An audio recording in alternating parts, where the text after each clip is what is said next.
When you're that close to the reality of death, whether it's a proximate death, I think in those moments, every human being realizes that they're animated by the same indomitable life force. When you take the leader within and you unravel it down to its core, it is a soul that wants to thrive and expand in the same way that the universe expands. At the end of this deficit spiral, there is still that raw desire for abundance, for striving, for moving forward. And from that day onward, there's been a noticeable shift in me. Welcome back to another episode of The Leader Within. Today, I'm excited to introduce Hamza Khan, a best-selling author, award-winning entrepreneur, and co-founder of the companies Skills Camp and Sage. Due to his passion for human-centered leadership and his experience empowering leaders and organizations to thrive in the future of work, I'm excited to have him share his insights with you. Well, welcome, Hamza. Can you share with us a story that has influenced how you lead yourself and others? Angela, my goodness. First of all, thank you so much for having me on the show. The Leader Within as a title, as a gathering place for leaders like ourselves and the leaders who are tuning in today. It just feels really special. I feel like you really captured the essence of what it is that we're trying to do as leaders, which is to introspect, to be able to reinvent leadership from the inside out. Also, that introduction, wow, that was so good. Every time a bio is read about me, I have a moment of dissonance where I think to myself, are they talking about me? Like, that's really me? And I think that's because I've struggled with imposter syndrome for most of my career. Hell, I even have it right now speaking with you. Part of me can't believe that I have the opportunity to kick in and talk about leadership in the way that we're talking about it right now. So thank you for that. I'm going to take you all the way back. I'm going to take you back to day one. On my first day as a newly minted leader, in my first ever meeting with my boss, the first set of instructions that he gave me verbatim, Alan Grant told me, Hamza, your job as a leader is to make yourself obsolete. And he said that to me, Angela, and I laughed because I was like, that's cool. Like, make myself obsolete. Haha. What do you mean by that? And he goes, you heard me correctly, Hamza. By the end of the year, I want you to write yourself out of this job.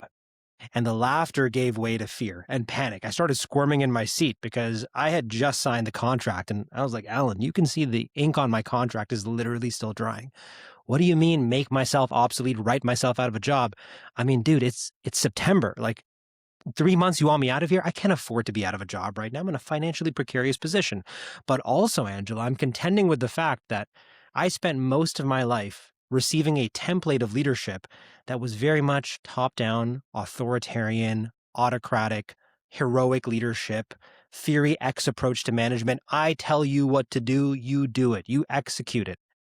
That's what I was used to. I spent the formative years of my transition into the world of work in the Canadian Armed Forces as a reservist. I spent about 6 or 7 years, I can't remember, in an environment where I received marching orders quite literally. So to hear somebody say, write yourself out of a job and make yourself obsolete wasn't computing. Like, how do I do that? This seems so counterintuitive, counterproductive. It wasn't making any sense. It was a Gandalf-esque riddle. So I go, Alan, help me understand this. And he says, no problem. He said that when you make yourself obsolete, it'll presuppose that you've hired strategically, that you've trained effectively, that you've established processes, that you've created succession, that you've crafted a thriving culture, that you've empowered other people, and you will have known you have succeeded in this endeavor to make yourself obsolete, Hamza, when you are hands-off as a leader. And again, I couldn't compute at the time. Hands off as a leader, this is not what leaders do. Leaders are supposed to be the highest important paid person in the organization with the corner office, rising up, exerting their will on people. As the 1927 definition of leadership was advanced at a leadership conference, somebody stood on stage and said to their peers, leadership is the ability of the leader to induce their will, to impose their will on others, and to induce obedience. And so that was the paradigm that I was existing in. So I'm hearing, make yourself obsolete, write yourself out of a job, you'll become hands-off. And it's not making sense. But I think about it for a second, because everything that Alan said in the lead up to that made sense. And I was like, okay, this sounds good for the team. This sounds good for the organization. But you know who it doesn't sound good for, Angela? This guy. Because I'm going to be out of a job. And then Alan flipped it on me. And this is where things changed. He said, no, you're not going to be out of a job. You're going to make yourself indispensable to the organization because you will have been able to demonstrate to me and my fellow leaders here that you have the ability to build more leaders. And a leader's job is to build more leaders, to create the systems conducive to leadership behavior, to create a culture of leadership. And he took it a step further. He said that obsolescence is not the same thing as irrelevance, quite the opposite. You were going to make yourself indispensable, and he took it a step even further. He said that the dynamics involved in making yourself obsolete are identical to the dynamics involved in leveling up as a leader. Angela, I was still at the time, admittedly, because I'm still young, still first ever leadership job. It's a lot for me to process as a call to adventure. I wasn't fully bought in. I'll admit that right now. But there was a twinkle in Alan's eye. There was something undeniable. I could tell that he was operating from heart. I could tell that, I didn't know how to describe it, a sixth sense, if you will, that he actually cared and he meant every word about this. So I took a leap of faith and my life has never been the same. Honestly, I look back now and my entire career, my entire life has been an echo of that one conversation that took place in Alan Grant's office nearly 20 years ago. And what's really cool about this story is that I actually made myself obsolete. I was out. I leveled up. And before then, Alan made himself obsolete and he was out. And I didn't work again with Alan for a very long time. I don't think we've ever formally worked together. We've done some contracts here and there, but for the most part, we've been sending each other love through the ether. And the next time I actually saw Alan again for an extended period in person happened to be 10 years to the date when I delivered the convocation address at my alma mater, the University of Toronto. And there he was sitting front row with the same look in his eye, with the same twinkle. And it was such a special opportunity for me to, come full circle and share my leadership philosophy the way I'm sharing it with you right now. Every leadership moment I've had since meeting with Alan, I have endeavored to build more leaders, to empower other people in the way that Alan did for me. So there I am, and I'm delivering this convocation address. Alan is sitting there, the man who asked me to make myself obsolete. To Alan's right is Lisa Arneson, his boss, who taught him to make himself obsolete. And to Alan's left is my dear mom, who in her own way insisted on my obsolescence when she's like, Hamza, you're 30 years old. You got to get out of the house. It's a South Asian thing, I'm convinced. And as we exited the convocation hall, I had the bright idea of asking all three of them why in their own way they all insisted on my obsolescence. And they all more or less said the same thing, Angela. They said it was to help you become your best self. Right? It was to help you become your best self. We asked you to make yourself obsolete to empower the leader within so you could flourish, so you could grow your wings, spread them, and flourish as you are right now. And it didn't compute fully because I was like, what did you get from this? Because Alan, you lost an employee. Lisa, you lost an employee. And Mom, you became an empty nester. And they all answered by saying in their own way, we got everything from this. And I know it's true because I saw it come full circle at my wedding, and I'll wrap up this story. At my wedding, a couple of years ago, I saw that my mom got a happy son. I saw that Alan got a thriving protege, and Lisa got to live in a world where you and I, Angela, can talk about human-centered, heart-first, love-based leadership. That's the world that she gets to live in. And she also got unlimited reggae requests on my dance floor. I mean, you have not lived until you've seen hijabi aunties twerk to Sean Paul, just saying. So my entire leadership philosophy, my reason for being, my purpose, my North Star, if you will, is to carry on the tradition from Alan that was passed on to him by Lisa and other leaders before that's been traveling through time for a very long time, to help more people become leaders, to behave like leaders, to have agency, to have responsibility, to have the mindset of a servant leader, to exist in service of people, planet, and posterity. And so that is, I guess, the Hamza Khan origin story. And that is the leadership story that shapes who I am. I live and breathe. I appreciate you sharing that story, and it gave me chills because it made me think back even to a podcast I was listening to this past weekend, and it talked about with the way that AI is evolving and how some individuals will really struggle from a mental health perspective because of the relevance and their dignity perspective. So when you talk about your story where you are creating space for others and building others up so that they aren't essentially fearing being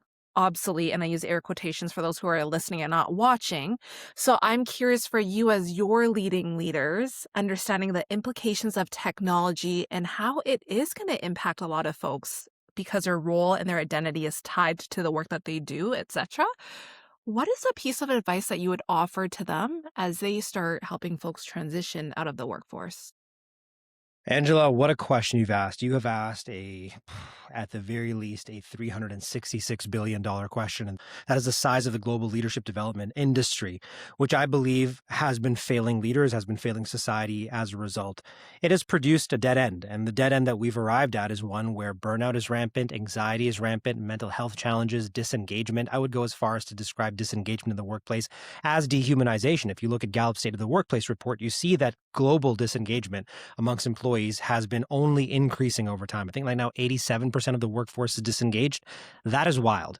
That's like if there was an 8 out of 10 chance that by going into your office, you'd get mauled by lions. And like this is happening in workplaces all over the world. At the same time, you have this growing trend of debossification. Gen Z doesn't want to be leaders. They're not attracted to leadership as a distinct function, nor are they responding well to leaders. I mean, we could just spend an entire hour talking about how work is not working. And so in addition to this growing disengagement, this convulsion that we're clearly seeing in the zeitgeist, and this is best described by the father of sociobiology, Dr. Edward O. Wilson, who said the humanity's problem is that we have medieval institutions, primitive brains, and godlike technology, and it's terrifically dangerous. So these brains that haven't received a significant hardware upgrade in at least 10,000 years, against the backdrop of crumbling medieval institutions and an eroding trust in media, in corporations, in government, in nonprofits. And then you add into that this divine technology that holds a lot of promise, but to your point, is also creating a lot of fear. When I say make yourself obsolete, I'm not oblivious to the idea that that is a ridiculous thing to say at the time of this recording, because people are afraid that AI is going to replace them. And so my advice would be this: we have to actually change our relationship with artificial intelligence. We actually have to stop thinking of it as a tool. I think we're hardwired as humans to think of it as such.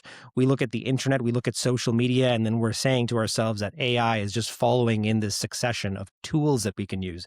But I take a much more holistic approach to artificial intelligence. I remember my first ever conversation with ChatGPT. I actually took a bath. I meditated. I lit some sage and I said, I'm now about to talk to an entity. That's how I felt. And so I sat down and I typed out and I said, hello, ChatGPT. My name is Hamza Khan. I come in peace. And that's how my conversation with this technology began. I mind my P's and Q's. I say thank you. I say hello. I, talk to it like another entity, because I think that is what it is. In its nascent form, it is another generation in the workplace. We talk about the multi-generational workforce, how there's now 4 generations in the workplace. I think there's 5 if you're thinking about artificial intelligence. It doesn't have a physical form yet, but just give it a couple months, couple of years. I think we're already seeing the manifestations of droids and cyborgs. And I know this sounds really wild, but we're eventually going to get there. So how would we interact with another human being? Would we lead over them? Would we create solutions for them or with them? Would we lead through them? And we need to ask ourselves the same questions when it comes to artificial intelligence. Is this something that we use? Is this something that uses us, or do we partner with it? So my advice to leaders would be to find ways to partner with artificial intelligence, to think of it as a companion.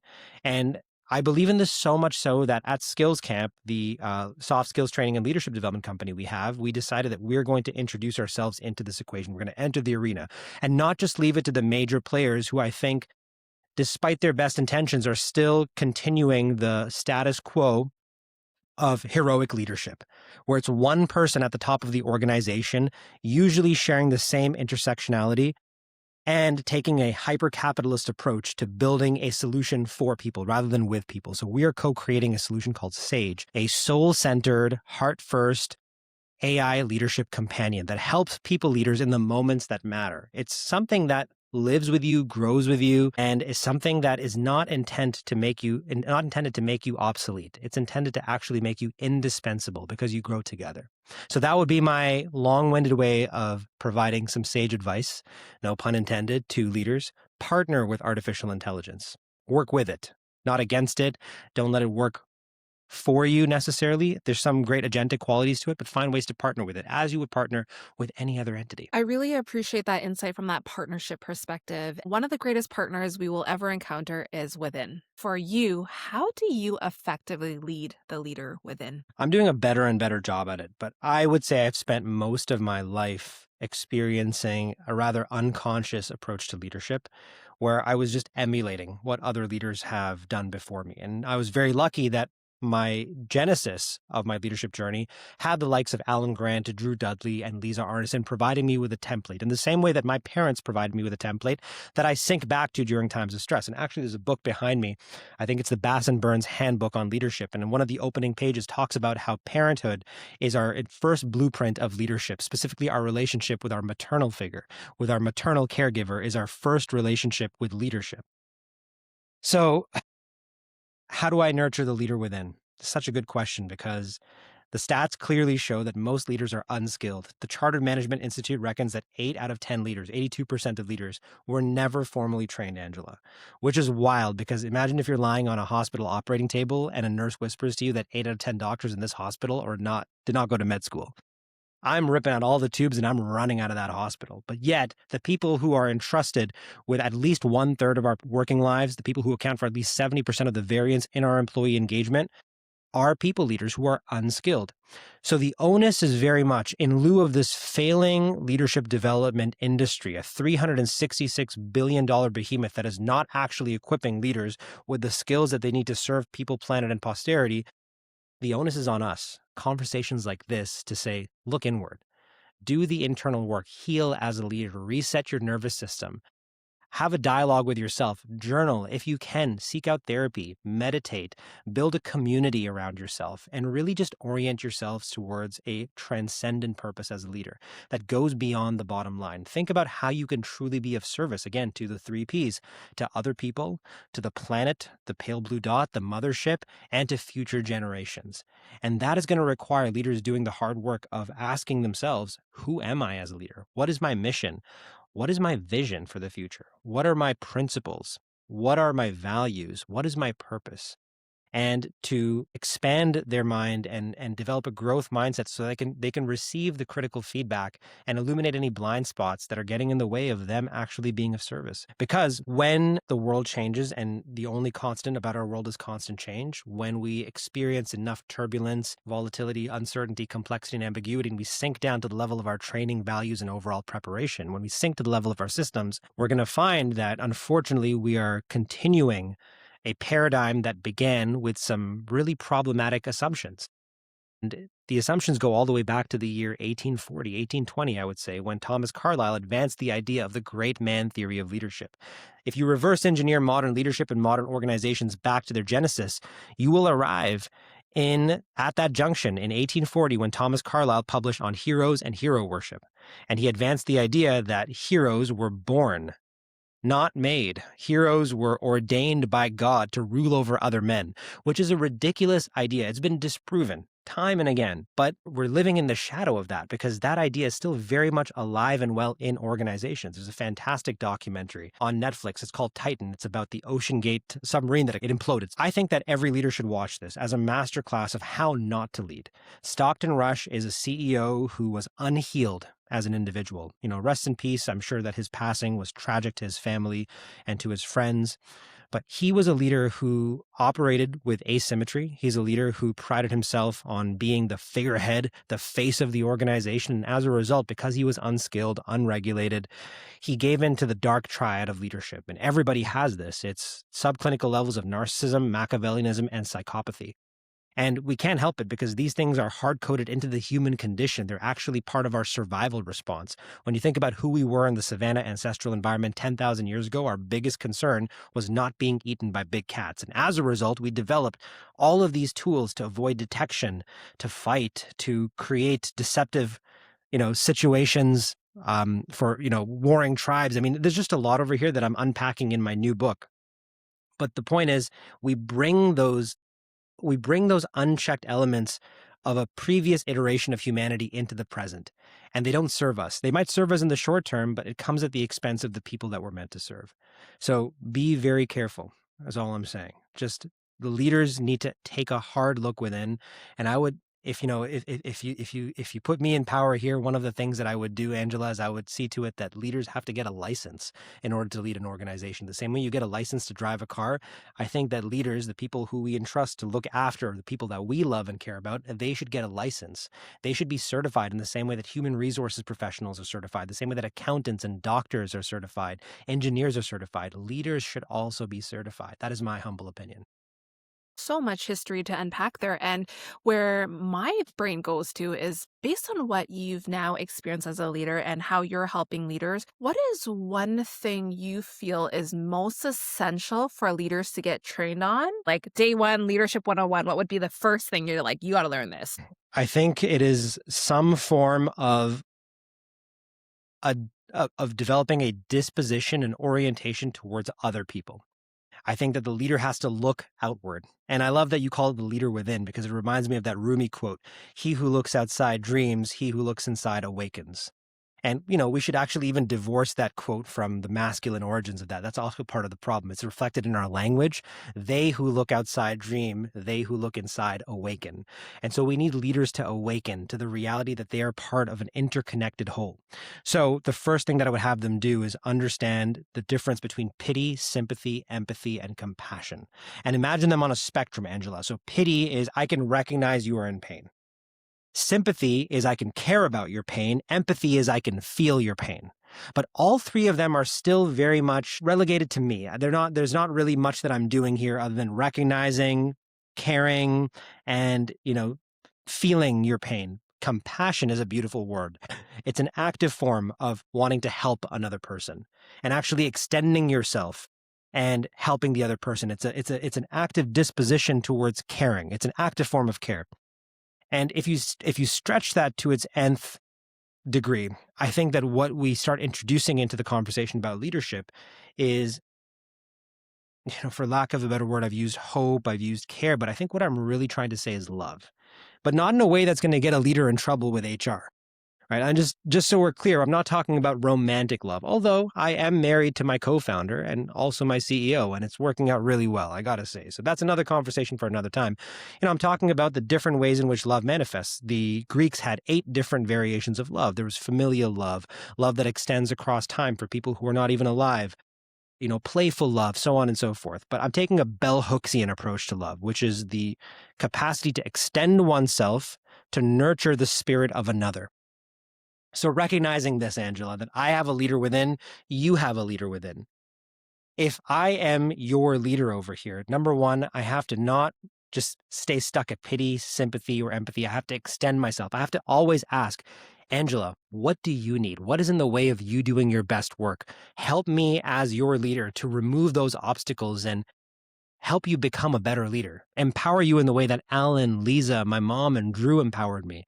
And that's going to require me to be in touch with my inner leader, my inner spirit, and to see the spirit of leadership in you and to extend myself so that your spirit can be developed in the way that mine is developed, so that we both can flourish and ripple outward and do the same for the people that we lead.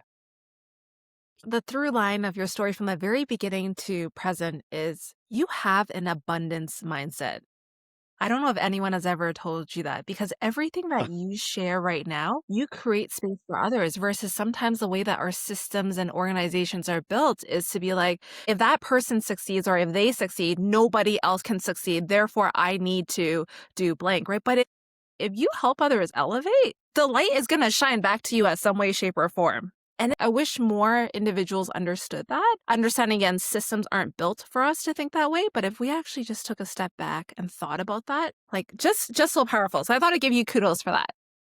Angela, thank you for recognizing that, first of all. Just a quick aside here. I have never been described as somebody who has an abundance mindset. I think you're meeting me at a very interesting time in my life where I think I'm now stepping into that. I've always felt that an abundance mindset was the right way to live your life, but I have been raised in the exact opposite. I grew up the son of, immigrant parents in a working class neighborhood in financial scarcity, precarity, experiencing generational trauma. And then I was in sort of like organizations that were governed by a deficit mindset. There was politics being played at the level of leadership. There were startups that were completely lopsided, where the executives were funneling all the money from the people that were doing the actual work. I mean, most of my career, I would say 99% of it, was spent in environments that promoted a deficit mindset. And so thank you for recognizing that, because I have been feeling a shift in the leader within. And a lot of that came from my relationship with death, believe it or not. So maybe that's another story for another time, or maybe if we have some time at the end of this show to talk about the link between leadership and death and abundance mindset, I'm happy to get into that. But I interrupted you. Sorry. No, you don't need to apologize at all. Now I'm going to go down that rabbit hole with you. Let's Say do it. more about that death piece, because I find that most humans need some major life event for some reason to have a shift. Okay, let's get into that. So if it's all right with you, I'd love to share a personal story, Angela. You gave me permission in the green room. By the way, I had to bring out the green hat for you, because I knew long-time listener, first-time caller. I'm familiar with you, this show, and I just know that you show up, and there's like a theme here. So thank you. The story I want to share with you, and I'll just give a content warning to people in case this is too much for them. But I am going to talk about pregnancy loss. So if you want to come back in about 5 minutes, you're welcome to do so, but I'll try my best to keep it focused on leadership. So 4 was a very tough year for me. Because that was a year where my wife and I, we experienced back-to-back pregnancy losses. And the first one was a loss of innocence. It was like, whoa, I did not know that this is a thing that you can experience. I did not know I could feel this much pain as a person. But, we're hopeful, we're optimistic, and we say, let's get right back to it. Let's try again. And we try again, and we experience a more devastating loss the second time around. Whew, Angela, I mean, I'm just giving shivers just talking about it and thinking about it, because my mind tries to avoid the reality that I experienced this. But after those back-to-back losses, I went to a place beyond burnout. I mean, there's the 12 stages of burnout that Dr. Herbert Freudenberger and Dr. Gail North describe, and the 12th stage is physical, mental, and emotional collapse. I think there's a 13th stage, which is you go to a place below rock bottom where the idea of hope doesn't even exist. It's a place that's so cold and dark and just damp, and it's just getting smaller and smaller and smaller. And I've experienced that feeling before. I experienced that feeling after my engagement failed in my 20s, and I just said, yeah, I don't want to do this thing anymore. I don't want to do this human experience anymore. This is too much for me to bear. This was that times 10. And I remember being in all places at Disney World, because I thought that it would revive my wife's spirits and my spirits if I just took us to the supposed happiest place on earth. I booked us a trip to Disney, and man, huge mistake, because it was re-traumatizing as all hell, being surrounded by that many kids. So there I am at the bar waiting for my wife, Bailey, to show up. And this is at the Disney Moana Polynesian Resort. And I have a scary thought. And that scary thought was this. That scary thought was, I would be less afraid, in less pain, if I could just go to the other side of existence and be with my 2 little time ghosts again. Sorry, I'm getting choked up just thinking about it. It was a scary thought, like a terrifying thought, because if you're reading between the lines, you know what I'm saying here. I don't want to speak that into existence. And in that moment, I saw Bailey, and she just had the biggest smile on her face, and she had a light in her eyes. And I realized in that moment, man, I want to live. I want to live. I want to survive. I want to thrive. I'm still that kid that grew up in a tumultuous household, that was creative, that was hopeful about the future, that only saw possibility. I never stopped being that kid. Yes, some life stuff happened. Right? There were losses, there were bad bosses, there was burnout, there was businesses failing, there were years where I went broke. I mean, all the kind of things that happen in the human experience that would dampen your spirit. But I realized in that moment that when the chips are down, when you're that close to the reality of death, whether it's a proximate death based on somebody that you love, or it's even you confronting a near-death experience, I think in those moments, every human being realizes that they're animated by the same indomitable life force. When you look within as a leader, when you take the leader within and you unravel it and you take it all the way back down to its core, it is a soul that wants to thrive and expand in the same way that the universe expands. Long-winded way of saying, Angela, in that moment, I was like, wow. At the end of this deficit spiral, there is still that raw desire for abundance, for striving, for moving forward.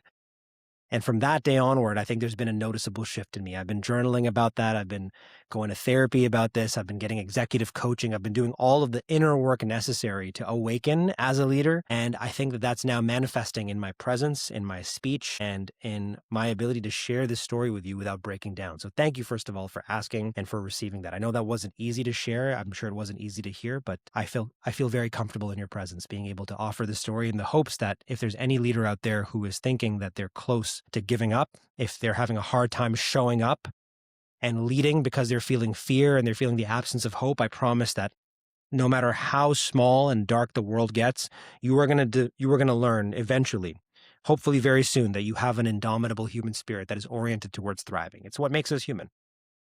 Hamza, thank you for being vulnerable and sharing that story because that's not easy at all. And I'm so sorry for the loss that you and your partner have experienced. And I just want to say, like, y'all are fucking badasses. Ha! To work through that, to sit in that space, go through and relive what you have to relive as you heal, and then to move forward and still choose to really invest into people and to show up as your best self. That's not light work by any means. So I hope that you remember that because you've shared from that space and you spread that. You're creating space for others to be like, you know what, like life can be fucking hard sometimes. And you have a choice and you have the supports and you're not alone, that people got you. Angela, first of all, thank you so much. And thank you for the emphatic cursing, because I was just like, I did not know. I was cooking with that story and I'm like, should I just ask if I can drop an F-bomb here? But I'm gonna save, my one PG-13 F-bomb for the twist ending to the story, if that's cool with you. So 100%. in this journey, I realized that there's something powerful that happens at the moment when you're facing death. And like, what is it about humanity's relationship with death? That's when I discovered a couple of really interesting books that I think people should take the time to read, but just know that these are before and after books. There's your life before you read them, and there's your life after them. They will fundamentally change your perception of reality. So the first book is called The Denial of Death by Ernest Becker. That book then inspired the work of Sheldon Solomon and his colleagues, and they created The Worm at the Core. And then there's also a book called On Death and Dying. All three of these books deal with the fact that human beings are hardwired to avoid death.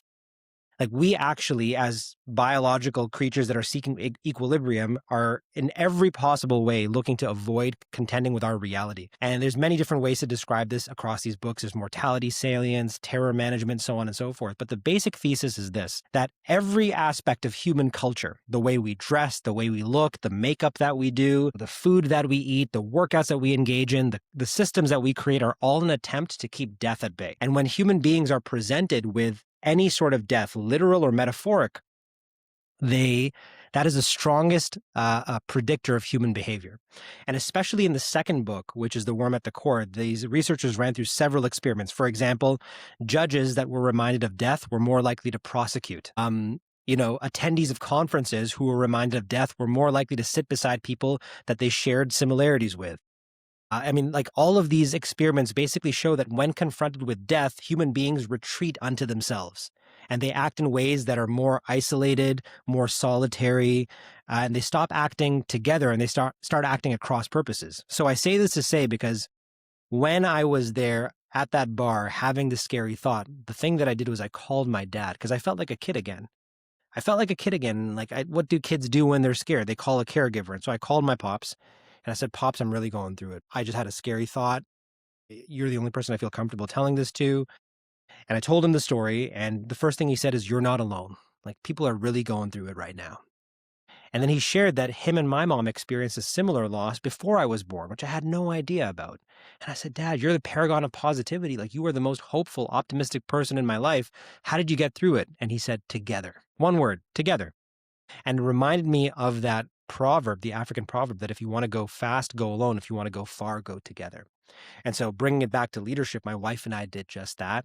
We started by looking inward and asking ourselves, are we okay as individuals? Like, do we have the desire to carry on?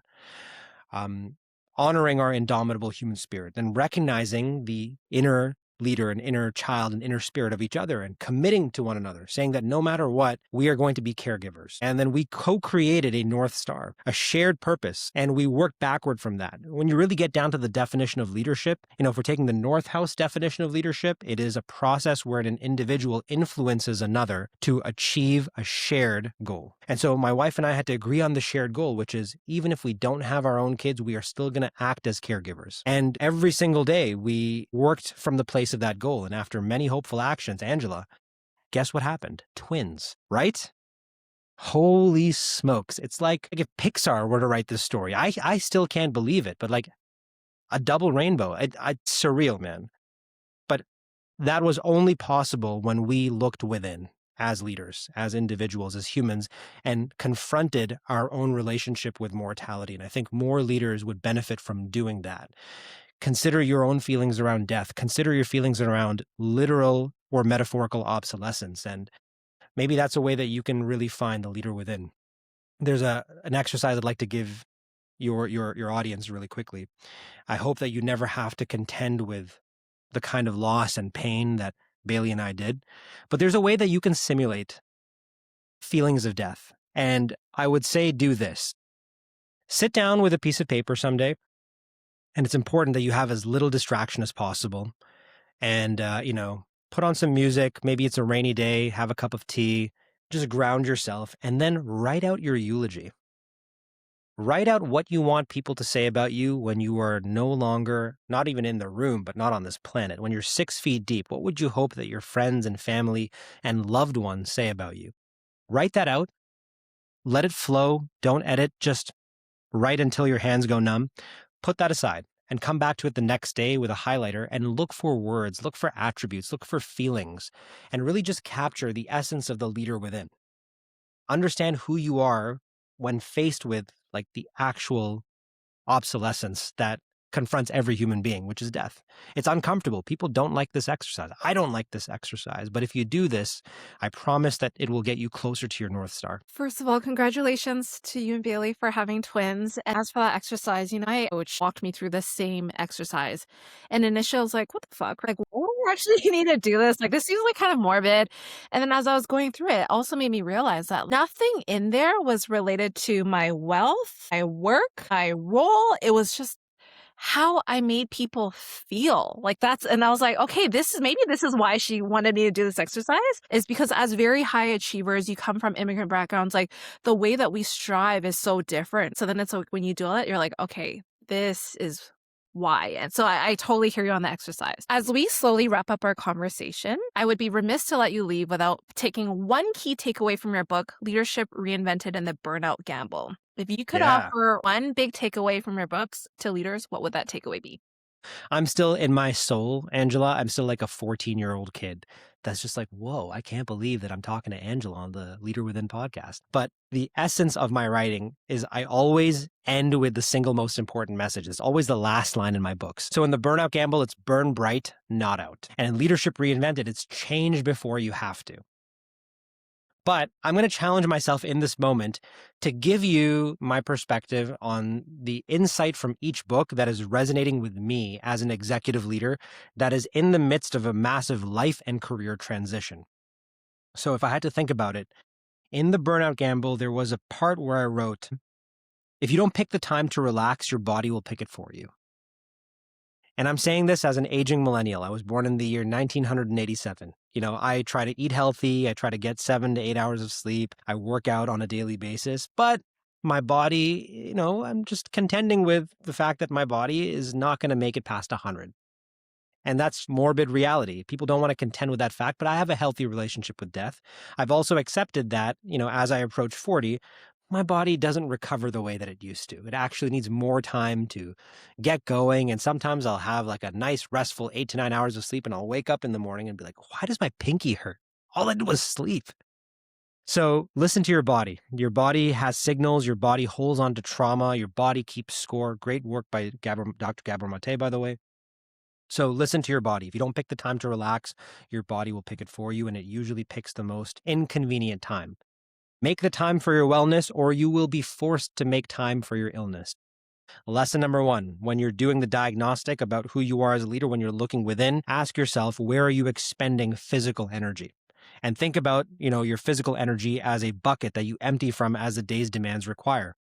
Take stock of how you replenish that bucket every single day and know that it's connected not just to the realm of your body, but it's connected to your mental energy, your emotional energy, and if you subscribe to it, your spiritual energy. And I'm not saying, you have to be religious about this or woo woo. Just think about like your transcendent reason for why you do what you do. So try your best as a leader to integrate all of that. That's the insight that I would give your community from the Burnout Gamble and from Leadership Reinvented. The takeaway that is most resonant with me right now is something that I alluded to earlier, which is during times of change, leaders don't step up, they sink down to their level of training, values, and preparation. This idea that leaders step up is part of the heroic myth of leadership that, great men like Rocky or like, I don't know why Rocky came to mind, or like Remember the Titans or Braveheart, they give some heroic speech and it's like, we're going to transcend. No, no, no. What actually happens when you're faced with enough stress is your amygdala takes over your prefrontal cortex and flushes blood to your extremities, preparing you for fight, flight, freeze, or fawn. So what you need to do as a leader is to prepare yourself in the days, the weeks, the months, the years that precede leadership moments to react well when that happens, because you're reacting at a subconscious level. So what does that mean? That means that you can't fake a good leadership. You can't act like a good leader. You just have to be a good leader. And that means fundamentally rewiring why you lead in the first place. Understand what is it that you're doing here. I actually worked for an organization, Angela, where I asked my boss, the VP at the time, why do we do what we do here? Right? What is the reason that we're all gathered in this company? And he was stunned by that question. He thought about it and he said, honestly, Hamza, it's to make the rich guy richer. And I quit. I was like, I can't do this. This is not how I'm going to waste my life's energy. I'm not going to waste my life's energy making the rich guy richer. I need to work for an organization that is purpose-driven. So when you're working for an organization that is purpose-driven, when you work with people who are oriented toward love, toward care, stewardship, it naturally lends itself to making the right decision during moments of stress because people aren't grappling with deficit thinking. They're all oriented by an abundance mindset. They're thinking about, win, win, win. And so, take that into account as you go through your leadership journey. Invest in the training, the coaching, the therapy, the books, the podcasts necessary to rewrite the code that was not written by you. The code has been moving through time to sabotage your success during this time of great volatility, uncertainty, complexity, and ambiguity. So the onus is on you, dear leader, to look within and to rewrite the code, to reinvent yourself, to change before you have to. What a great way to wrap up our conversation. But before we formally do, what is one thing that is top of mind for you that we can either celebrate with you or help you with? Oof, you're so generous, Angela. My goodness. First of all, I just feel so held by you. So thank you for creating a space where I can share as much as I have with you. This is our first time formally meeting. We've, traded LinkedIn messages and we've shared likes from across the ether, but your spirit of generosity is just so evident and is just really coming through the screen here. So thank you, first of all. How can you help? Okay, I have a new book on the way. I cannot tell you the title yet. But if you go online, if you go through my social media, and I'm Hamza K on most places, you can find all of my links at hamzakhan.ca and hamzak.com. The title has been teased. It's there. The clues are there. I sort of created a series of Easter eggs and breadcrumbs, but you can help me to get this book out by, first of all, reading it, by offering your feedback, by maybe hearing me read different chapters of the book, whether through my online coaching community, whether through the flagship events that I plan, or hopefully, at a stage on a workshop near you. So that would be it. Just be part of the energy. Congratulations. I am so excited for that book to come out and support however I can. And Hamza, Thank you. thank you so much again for sharing your story and your insights. Really appreciate you. And to everyone else that's tuned into another episode, thank you for your time and attention. It means more to me than you'll know, and I can't wait to stay in touch with you on my next episode. Till then, stay safe.